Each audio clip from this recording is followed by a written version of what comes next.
Hi friends, welcome back to my channel. ఎటువంటి మైదా లేకుండా పప్పుతో మనం పిజ్జాని ఏ విధంగా తయారు చేసుకుందామో చూద్దాము.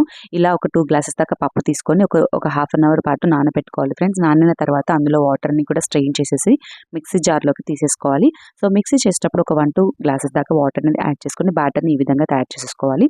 తర్వాత ఇందులోకి కొంచెం అల్లం వెల్లుల్లి పేస్ట్, అలాగే కొంచెం బియ్యం పిండి అనేది యాడ్ చేసుకోవాలి. నేను ఒక హాఫ్ కప్ దాకా బియ్యం పిండి అనేది యాడ్ చేసుకున్నాను. తర్వాత మనకు నచ్చిన వెజిటేబుల్స్ అన్నీ కూడా ఈ విధంగా యాడ్ చేసేసుకోవాలి. టమాటో, ఆనియన్స్, క్యాప్సికమ్, మిర్చి, తర్వాత కొంచెం జీలకర్ర కూడా యాడ్ చేసేసిన తర్వాత బ్యాటర్ అనేది ఈ విధంగా 2 పార్ట్స్గా డివైడ్ చేసుకున్న తర్వాత నేను ఇందులోకి ఈనో ప్యాకెట్ అనేది యాడ్ చేశాను. ఈనో ప్యాకెట్ ఫ్లేవర్ వచ్చేసి సాల్టెడ్ అండ్ ఫ్రూట్ అన్నమాట.